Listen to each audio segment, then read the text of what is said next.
Welcome to Spirited Straight Talk, the ultimate podcast for anyone who is ready to live a life with intention and help from spirit. I am your host, Deb Shepard, spiritual teacher, medium, and author, helping you open up to the whole enchilada, or like we like to say, the soul enchilada, so you can truly make your soul rise. So let's go.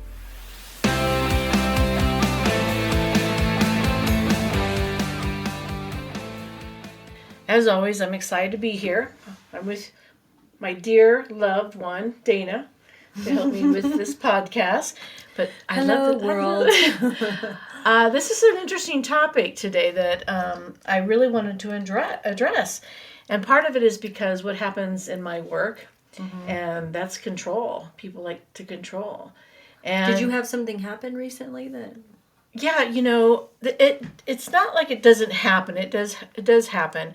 But occasionally I'll do a reading, and we educate people before a session because they're nervous. Mm-hmm. They want to know certain things that are going to happen. They want to hear from certain people. And you talk them through the process of what can happen in a session. I do. Mm-hmm. But they still like to control it.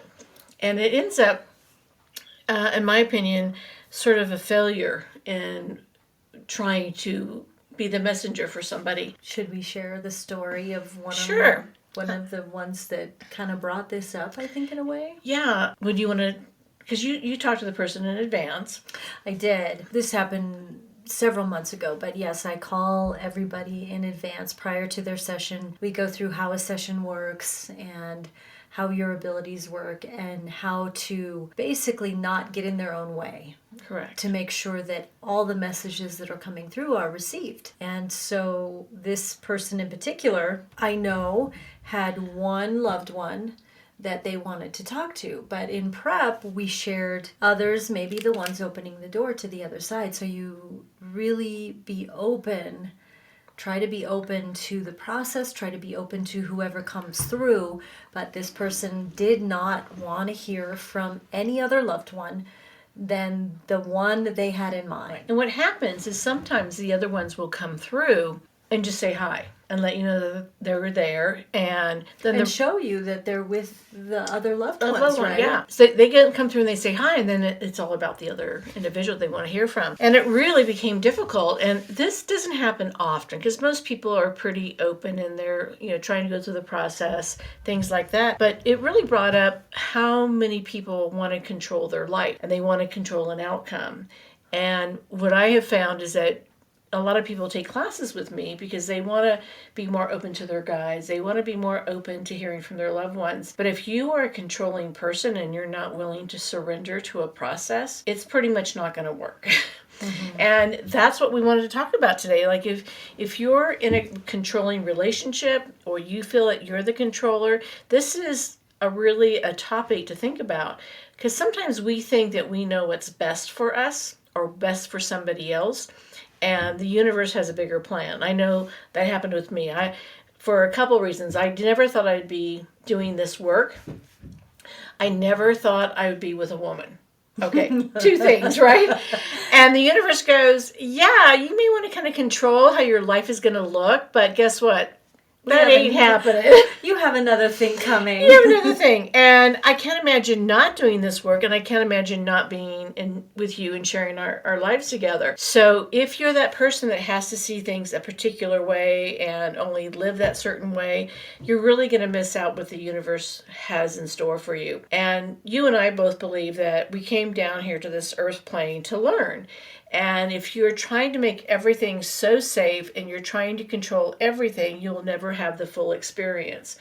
So talking about control is usually based on total fear. When you're trying to control every outcome around you, that means you're fear-based. I relate it to the fact that a lot of us, or most of us, have insurance for our car, for our home, for our lives, for our health, whatever, because we don't know what the future is going to hold or what's going to happen, but we have a backup plan. Mm-hmm. And that's the same thing with trusting and surrendering, knowing that you always have a backup plan. And that might mean looking at your past and what you've been through to know that when you move forward, that you don't have to control, because Right. people want to control because they don't want pain anymore, or they control because I want to control you because I don't feel safe and I don't trust you, so I'm going to control. Did you have a point to I was that? just going to say, I know I've put myself in those positions where I felt like things were out of control. So there were certain things I could control, and so I would try to control those things to feel safe. Correct. And those are two different things, because you didn't feel safe. It's when people feel safe, but they want to control. Okay. So let's say my life is fine, but I want to control everything and I want to control you because I don't want nothing bad to happen. For you, it was a safety issue for you. And for a lot of people that have gone through trauma, I think want to control because of that reason. However, if you really want the universe to open up and bring you things, are you willing to be more open? And I know when I'm doing readings or teaching a class, we just went through this one workshop where we were teaching souls contracts. And as we're getting into the beginning of it, it's a 6-week class. They wanted to know the answers before the class. I want all the tools, but I don't. And part of it is that there's the process. And when they get to the process, they go, okay, I get it. But it's going through that process. And most of us don't want to go through the process. Okay. And I think when I'm doing the reading, like this one that we're talking about, she just wanted to get to the point. She just wanted what she wanted, and she didn't want to go through what I had to do to get to that place. Right. Which made the frustration. You like, I don't see you control, but you like to kind of know what's going to be happening, how we can plan it. Yeah. I'm a planner for You're a sure, planner. which I think is probably a mild form of control. But I'm definitely, especially if I have a certain way that I envision things should look, and sometimes I don't know where that comes from. So I'm assuming it comes from my guides.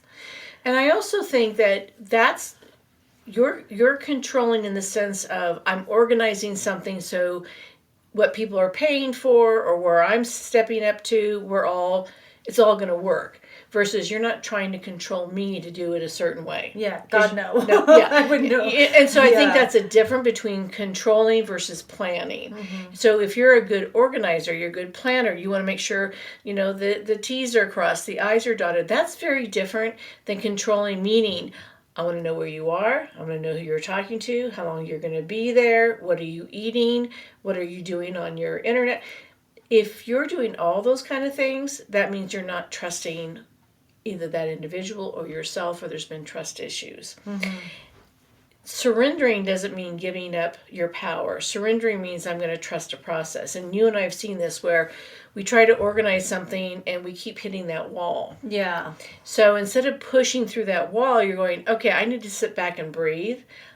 Let's see what the reasons are. And then all of a sudden, all this other stuff flows in and we're like, oh, that's why it happened this way. Right. So that's the difference between surrendering and trusting versus controlling and forcing something to happen when there's such a bigger picture with it. Right. And I think with a lot of people, they try to control me giving a reading. I'm like, that ain't going to work for you, honey. Right. Yeah. You can pay me 3 times the amount, but you can't control what's going to happen. And I know I've even had people come for me for sessions where they don't want to look at anything alternative. Like, well, I still want to work in this field. I only want to meet someone this way. And they're so confined that the universe, or however you want to believe, can never create an opportunity for something that's even better than what you dreamed. I mean, you're better than what I dreamed. Oh, thank you. Yeah, I mean, I wrote a letter to the universe I was appreciating what I had, and I said, Dana is this and this and this, and I didn't use the word Dana or female or male. And then when she showed up, it was like, okay, the universe had a better plan. So I'm wondering, as we're talking about control, I know people are probably listening that may be in a situation where either, number one, you don't realize you're being controlled, or number two, you're the controller. Or maybe a possibility of number three, you're being controlled, and what are the signs of that? Yeah. And I think that's, when I was thinking about this topic of control, I even said to you, I feel like we're going to be talking about this topic about controlling relationships. And you and I both have been in them. Yeah. And I felt like I was walking on eggshells, and I didn't realize it till I was away from it. It gives you true PTSD. Yes. I kept thinking, for a long time. I don't want to upset the apple cart. Yeah. And I know you felt that way. And we kept thinking, okay, well, if I don't want to do this or I don't want to do that. And what could set them off? It was always a what could set them off, and you're constantly trying to mitigate and manage that. And I think what's the big thing is you don't see it in the beginning because they act like they so love you and you're so and you're important. the greatest thing. You're the greatest thing. And then if you're in that situation where you are the controller, first of all, take accountability and try to realize, what is causing you to want to control? Why aren't you trusting? Is there something in your past that has created you feeling like you have to control another person, another situation, and kind of delve into that a little bit more. Mm-hmm. The other thing is if you're in a relationship with a controller, then why? That's the big question. That's the question, why? And are you in fear? Do you feel like everything has to be like you're under a microscope? Maybe that's the best way to look at it. Are you feeling you're always under a microscope? If you feel like you're always in a microscope, I think it's important to ask the question, is this the best relationship for you? I'm not telling you to divorce or leave or quit, but maybe finding your voice, maybe finding a way to say, you know what, I'm uncomfortable with this. This is how it makes me feel. And Dana, you can relate to this. A lot of times when you ask the controlling person these questions, they turn it around so that you feel like you're the problem. Yes. Yes. Like you feel like I kept thinking I was the crazy one. And you question your own sanity. You did, yeah. And not that I don't have my issues now that we're in a padded room. The padded room is our podcast room, our studio. But it's really interesting that you start questioning, like, well, maybe they're right. The fact is your intuition's going to tell you when something doesn't feel right in a relationship. If you're having to change who you are, if you can't be transparent, if you can't question them, if they're wanting to know everything that you're doing or saying, or even trying to tell you that the relationships that you're in are not good for you. And it's most likely because that relationship is questioning or showing you another way. Mm-hmm. So anytime that this person is thinking that they don't trust you or your choices, please sit down and reflect on that. Yeah. And I think a lot of things to do could be of course, counseling is always number one, but really sit back and go, is this person a narcissist? I think that is a big thing. I know that narcissists a lot of times are very low on self-esteem, and that's why they exert control over other people. Right. Do you feel like narcissists can be rehabbed? First thing I want to do is laugh, but I don't think when you look at someone's brain, because I talk about mental health, I don't think that those things can be changed as much as they can be more aware of and say, yes, I am a narcissist. What do I do to change it? So the narcissist has to realize they're a narcissist? Am I a narcissist? No. Oh, thank God. I may be. I've been told I was one, but anyway. You are not. No, but you are far from that. But what I think is that the person with that kind of controlling energy is never going to take accountability, because that means their life has to change, and they have to change, and they're not going to, because they've controlled this world. Right. And I know with my late husband, he had this idea of what the world should look like, and anything outside of that was going to be very difficult for him. And so his reality became very small, and that controlling piece was important for him to be able to have his own reality. And I had to put, you had to fit in that box. I had to fit in that box. And when I decided not to fit in that box anymore, that's when everything began to crumble. So if you're going to deal with someone that's really controlling, are you prepared then to deal with the fact of what's going to happen to them? And a lot of people, including myself, I've stayed in relationships that are that way because I was worried about what would happen to them. I think a lot of people that are in these, their partner tells them that they're trying to help them. Correct. Or they just love you. Yeah. Or, they make it seem like it's of benefit to you. Correct. that they are that controlling. And then if you question, like, I don't need your control, it can be turned again. So They're protecting you. they're protecting you. So I think a lot of this is not to kind of like go crazy, like, oh my God, I can never get out of this. But I think the first thing is being aware that you're being controlled or that you are a controlling individual. Are you trying to control the universe, which we can't? And if you want to be intuitive, if you do want that authentic life, if you do want to be transparent, what parts of your life are controlled? Is it your thoughts? Is it your fears? Is it the individual? And how do you want to get out of it? And I don't think there's one correct way. I think for me it took a while, and then I kind of went, yeah, this is it. I'm done. You drew the line. I drew the line. I was the same. I think when I finally realized it was so defined, and I knew it was happening. I knew that there was that piece of it, and then I think on the flip side, I became controlling of what I felt I could control. So I'm being controlled on one end, and then I become controlling on Correct. the other, which I think is like, almost like a defensive response. Almost you're trying to make yourself feel better in a way. Well, it's that pendulum that we're trying to find that balance. And Yeah. you go from being controlled to trying to control, because that's where you're going to feel safe. Right. And then you try to go, like, I need the balance. Right. And drawing that line becomes, like, for me, it was like one day I was open to fixing things. The next day I was completely done. correct. There was no going back. There was no changing it. My mind was just set. And I was done. I don't know how you feel. Yeah, that's it too. It was just there was the one day, and I know we had a class a while back where the lady talked about her husband bought a tomato plant. Oh, yes. And basically she knew her marriage was over, but she wasn't ready to go there. And he had bought and she told me I could share this story. But he had bought a tomato plant, was taking really good care of it. And then he stopped. So she started taking care of it and watching the tomato. Well, the tomato plant almost died, right? Yeah. So she took over. Then she let it go and he took over. And then he stopped again. And that's when she finally, like, we all have that moment, she finally said, this marriage is over. Because that's how their marriage was working. That they weren't on the same page. They weren't doing the same thing.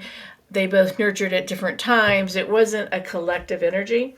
And I think we all have that moment, that breaking moment where we're done. Mm-hmm. And I know that was for me. My husband had bought one more computer. And I was like, that was the straw. And you finally get that. But when you have a controlling person, you have to be able to have that inner strength, to be able to stand in your power, to have that voice to say, I am done. And what I think is truly important is having a support system if you're going to go through with it, because I don't think you really had a support system.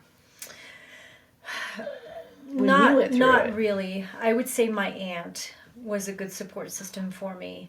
I have a friend who I've recently reconnected with that was a support system at the time. But then, you go through a process where people may not understand exactly where you're at, and you may disconnect from them, which is, I think, what I had to do for self-preservation at the time. But that's when you and I connected. Mm-hmm. And I started to really delve into a lot of my true feelings about many different things. And it kind of, my other relationships changed for a short time. Right. And now I'm kind of circling back with them and saying, hey, this is what I was going through at the time. And this is where I was, and where I am now. Telling them how important they are to me now. Yeah. I think the word self-preservation is a key word in this.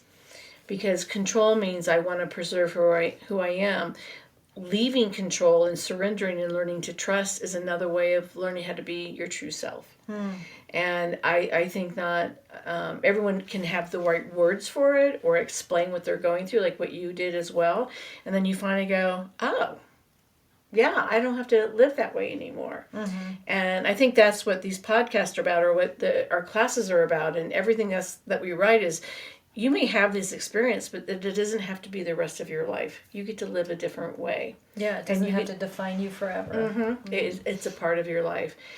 So I guess in conclusion here is really looking at what control looks like for you. If you're the controlling person, if you want to control the outcome of your life, if you're in a controlling relationship, whatever that looks like in your life, to really focus on where does it come from?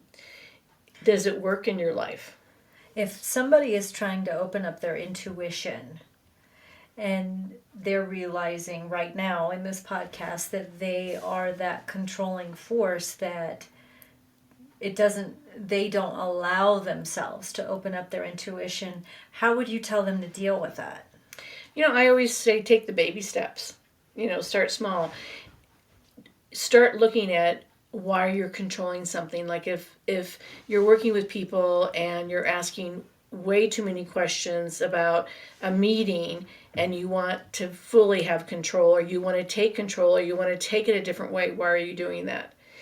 And if you're in a relationship with your children or with your partner or your family, are you trying to control everything about it?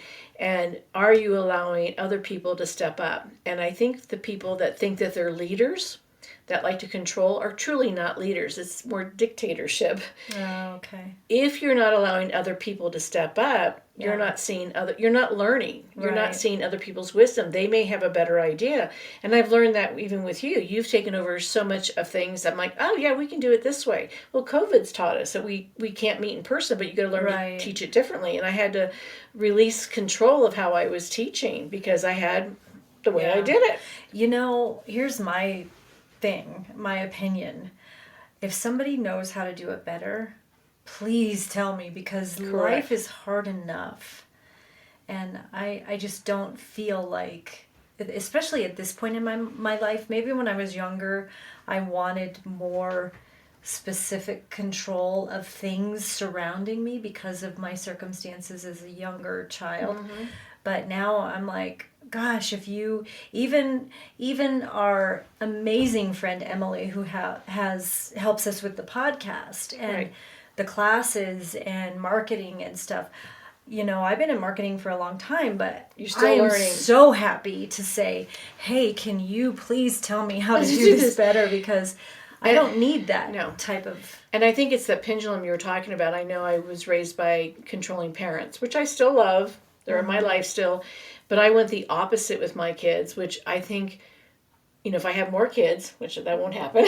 But, we may adopt. We have grandkids. But, that in between where I could have still been a little bit more assertive, but a little bit more, relaxed with it. But our experience do change how we perceive life and how we take on life. So really, this is about looking in the mirror, having a reflection of, what does control mean to you? And what does surrendering mean to you? And are you going to learn when you control? And I think that was our soul enchilada. That's our soul enchilada. We love you guys. Yeah, take care. Thanks for joining us once again. Thank you for joining us for this episode of Spirited Straight Talk. If you enjoyed the show, make sure you subscribe so that you get notified of new shows. We'd also love it if you'd leave us a review. And let's connect. Visit debshepard.com for more insights, support, workshops, and to book a session with Deb. Plus, enter to get a free reading with Deb. All you have to do is sign up for the email list and you'll automatically be entered. Just go to debshepard.com. That's DEBSHEPPARD.com.